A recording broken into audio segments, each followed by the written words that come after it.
E aí, galera do sétimo ano, o professor Jairo chegando para mais uma aula de literatura. E aí, como vocês estão? Tudo bem? Tudo em paz? Tranquilidade total? Pois é, vamos ficar só em casa, sentados, não é hora de estudar. Então, pega teu material, teu livro, caderno, porque nós vamos agora discutir assuntos interessantes relacionados ao nosso livro. Nós temos dois momentos importantes. O primeiro momento, eu vou estar trazendo para vocês um pouco sobre literatura, informações essenciais dessa nossa disciplina. E logo em seguida, nós vamos trazer pontos importantes que estão inseridos no contexto da obra. Nós estamos trabalhando com Sonhos de Sinhazinha, da autora Marta Serrano. Então, fica a dica, fica atento às nossas informações. Vamos lá. Bom, então chegamos aqui. Primeiro momento eu estou trazendo uma imagem para que você tenha a ideia de como funcionava o processo dos escravos, né? Como os escravos estavam nesse processo de servir, né, os brancos da época. Então aí uma imagem de um negro escravo, né, servindo a sua senhora e a criança, tá? E atrás as mucambas estão ali também ajudando no processo. Então, vamos lá, sétimo ano, aula de literatura, Sonhos de Sinhazinha. Vamos lá. Eu vou trazer agora o que é uma função, qual é a função da literatura. Falamos tanto sobre literatura e é necessário que a gente tenha em mente essa definição do que é, de fato, a literatura e qual é essa função. Então vamos lá, para que você possa compreender. Primeira coisa, a arte literária representa recriações da realidade, produzida de maneira artística, olha que interessante, maneira artística, ou seja, que possui um valor estético, tá? Onde o autor utiliza das palavras em seu sentido conotativo, que é o sentido figurado, para oferecer maior expressividade, subjetividade e sentimento ao texto. Então, professor, função da literatura é que a literatura, ela é a arte. Então, tenho falado nas últimas aulas, que a literatura, ela é uma arte, né? E ela representa recriações da realidade, né? Ela vai produzir, tá, aquilo que poderia ser real através da arte. Então, através dessa arte, ela vai produzir de uma maneira que seja artística. Então, a função específica da literatura é essa. É o autor que tem uma ideia baseada em algo que é verídico, só que o texto não é verdadeiro, tá? E aí ele faz essa produção de uma maneira artística, tá? Aí você pode estar perguntando, professor, e quando é um livro que ele traz, de fato, uma história verdadeira? Sim, ele faz parte da literatura, mas aqui nós estamos apresentando a função da literatura no sentido de que é uma maneira de produzir de forma artística. Vamos lá, dando sequência. Dessa forma, a literatura possui um importante papel social e cultural, tá? Então, existem esses dois lados dentro da literatura, envolvido no contexto em que fora criado, posto que abarca diversos aspectos de determinada sociedade, dos homens e de suas ações, e, portanto, que provoca sensações, reflexões do leitor. Então, preste atenção que aqui na função da literatura, ele vai estar inserido em vários aspectos de determinada sociedade, né? Épocas, costumes, grupos sociais. Então, a literatura, ela vai perpassar por várias áreas e ela vai estar sempre inserida no contexto artístico. Então, não esqueçam disso. E aí ela vai provocar o quê? Sensações, reflexões do leitor. Como, professor? Vai provocar sensações? Você vai chorar, você vai sentir tristeza, você vai sentir um momento de raiva e vai fazer com que você tenha um momento de reflexão. Então você passa a refletir. É o que nós estamos fazendo com o livro Sonhos de Sinhazinha. O que nós estamos fazendo, professor? Nós estamos trazendo, através da leitura, sensações e reflexões do livro. Como, por exemplo, professor, dê uma dica, fala sobre algo. Um momento de reflexão do livro. Quando eu olho e vejo a condição em que o negro estava inserido nessa época. uma época de sofrimento, uma época sem liberdade, e aí eu faço uma reflexão. Será que se mudou hoje no contexto do negro no Brasil? Né? Essa realidade do passado com essa realidade no presente, então é um momento de reflexão. E aí a gente olha na TV e vê aquela morte que houve nos Estados Unidos de um negro, tá? E aí você começa a fazer uma reflexão sobre esse processo que existe entre brancos e negros, né? Esse preconceito que existe, e aí você faz uma reflexão. Um outro momento que é justamente que é provocar sensações. Então, quando eu leio, Jairo, eu leio Os Sonhos de Sinhazinha, vai se trazer um misto de emoção, né? Você consegue levar aquela obra, é como eu sempre tenho falado nas aulas de literatura, como se você estivesse dentro daquele livro, vivenciando as mesmas experiências com os personagens. Então está aí mais um pouco sobre a função da literatura. Os textos literários possuem uma função muito importante para o ser humano. Opa, que interessante. Então, eu e você precisamos abrir a nossa mente, precisamos estar atentos que o Brasil ele precisa ser um país leitor.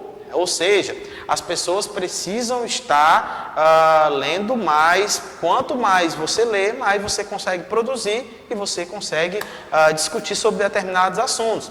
Então, quando eu coloco sobre a função da literatura, eu estou dizendo que os textos literários possuem uma função muito importante para o ser humano. Que função seria essa? Que importância seria essa? De forma que provocam sensações e produzem efeitos estéticos. Olha aí, professor, mais uma vez falando sobre que vai provocar sensações, sim. Por exemplo, quando você pega um livro e esse livro se torna um filme e você chora assistindo aquele filme.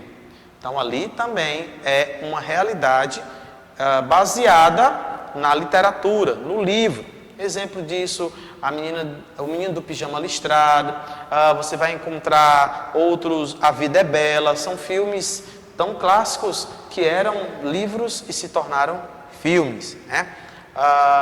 E o texto continua dizendo, de forma que provocam sensações e produzem efeitos estéticos, os quais nos fazem entender melhor em nós mesmos, em nossas ações, bem como a sociedade em que vivemos.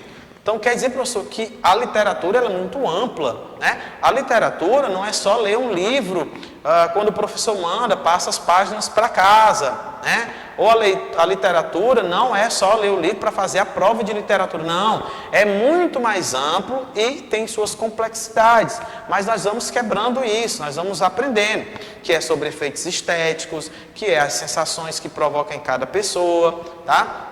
Que é a reflexão que o livro vai trazer. Todo livro ele vai te proporcionar uma reflexão. Depende do contexto, da forma como você está lendo esse livro.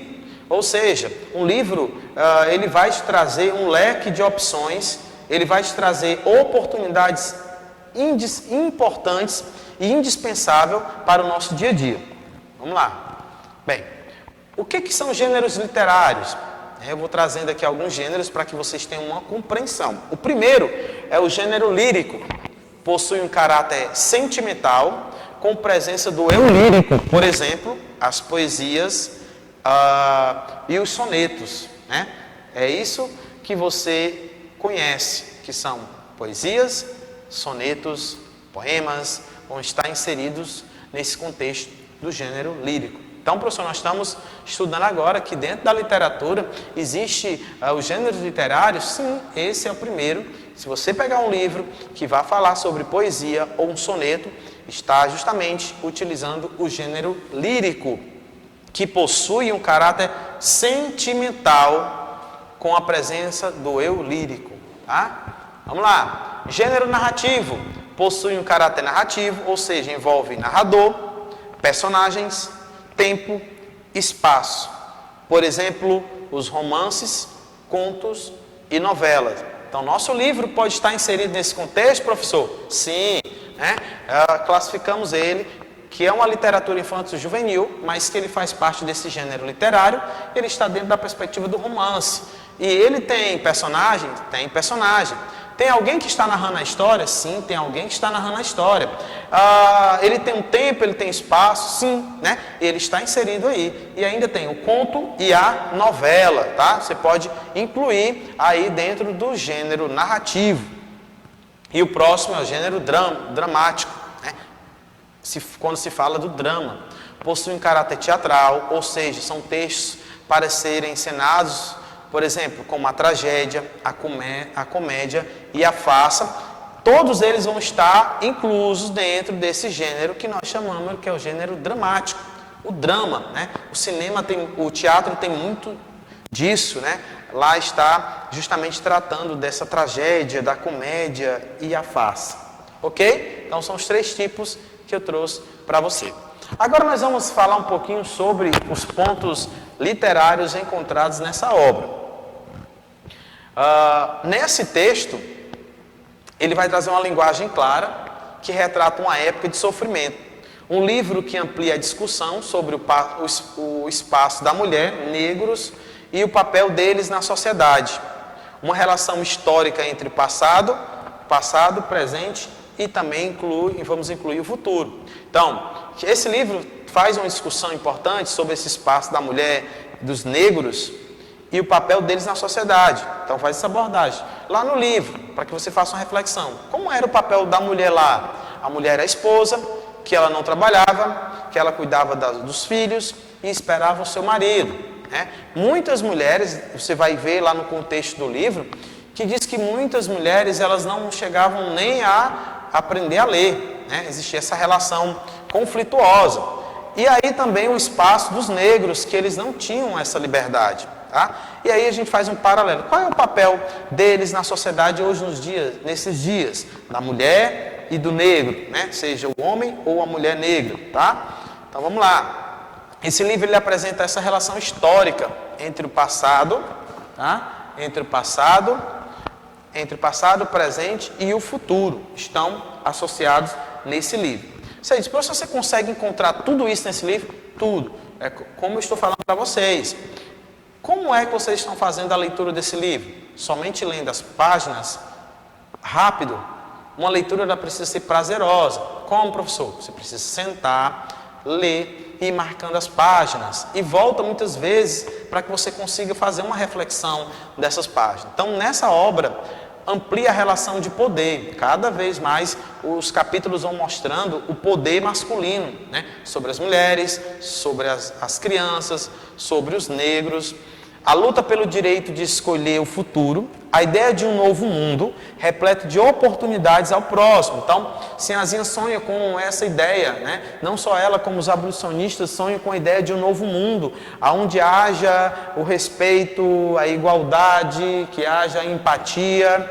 Outro ponto, um livro que traz uma proposta ampla, onde os personagens têm sentimentos e emoções e é perceptível em cada capítulo. Então, cada capítulo que você vai lendo, você começa a compreender a história e você vê sentimentos, né? As emoções sendo afloradas. Percebe-se ali a relação da Sinhazinha com os escravos, percebe a relação da Sinhazinha com o menino escravo, você percebe a relação dela com os seus pais, que tipo de sentimento está ali presente, né? E a relação dela com o seu noivo. Então, todos esses sentimentos e emoções são perceptíveis nesse livro, né? Nos capítulos que seguem a história da autora Marta Serrano, Sonhos de Sinhazinha. Outro ponto que você vai conseguir detectar nessa obra, além de ser carregado de sentimentos e emoção, nesse livro você consegue ver que é perceptível também uma interação entre os personagens e a sequência dos capítulos. Então, você não se perde. Um capítulo encerra e o outro capítulo traz uma sequência lógica dos fatos, dos acontecimentos. É uma história muito bacana. Agora eu vou trazer para vocês alguns pontos referentes ao resumo do que o capítulo 8 vai estar trazendo. No capítulo 8, o senhor Emanuel, que é o pai da Sinhazinha, estava de saída quando sentiu falta de suas abotoaduras. Pediu para que sua esposa, Augusta, procurasse em seu escritório. Então o escritório dele era um lugar resguardado, que ninguém tinha acesso. E aí, ao entrar em seu escritório, ela encontra sim as abotoaduras do marido, mas ela ali observa alguns papéis que estão junto à escrivaninha, né? E junto às abotoaduras, a Sinhá encontra um papel que estava próximo. Era um bilhete de Afrânio para a Sinhazinha, sua filha. Só que nesse momento ela guarda o bilhete, porque ela acha que talvez era o seu marido, e ela leva aquele bilhete e ela passa a ler junto com ele. E ali dizia o seguinte: aquele bilhete, como limos nas últimas aulas, fala da declaração do amor de Afrânio por ela, pela Sinhazinha. E aí, por essa razão, o livro tem traços de romance. Ele trazia uma declaração de amor e carinho para a filha do Senhor Emanuel. Para a filha do Senhor Emanuel. Vamos lá. Então, o pai de Sinhazinha descobre o bilhete enviado por Afrânio.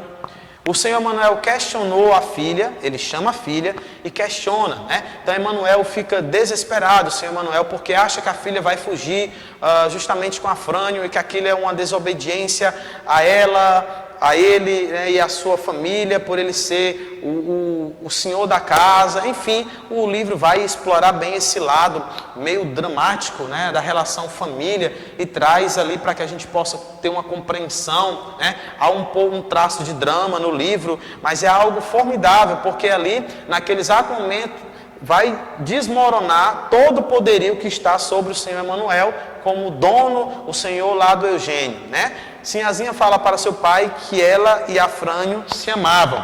Ele não tinha dimensão de que Afrânio estava esperando, já havia ali um encontro marcado. Seu pai falou com Sinhazinha sobre a carta e ela foi levada ao seu quarto e não saiu. O senhor Afrânio ficou esperando no lugar combinado e ela não apareceu naquele lugar, né? A Sinhazinha não chegou ao lugar combinado, que era a senzala onde ficava aos escravos. Estava tudo já organizado, preparado para aquele momento, daquele encontro, e ela não chega. Então você percebe no livro a imagem da Sinhazinha sentada, chorando, né? Então o livro carregado também de fortes emoções. Então é isso, né, que eu trouxe para vocês hoje, um pouco do resumo desse livro, classificando esse livro como um dos livros que traz muitas informações sobre as relações, né? As relações de poder e relação de amor, né? De paixão, de sentimento, de carinho e de cuidado. Eu vou ficando por aqui. Na próxima aula nós vamos falar muito mais sobre esse livro. Então leia, procure informações sobre essa obra. Valeu, forte abraço.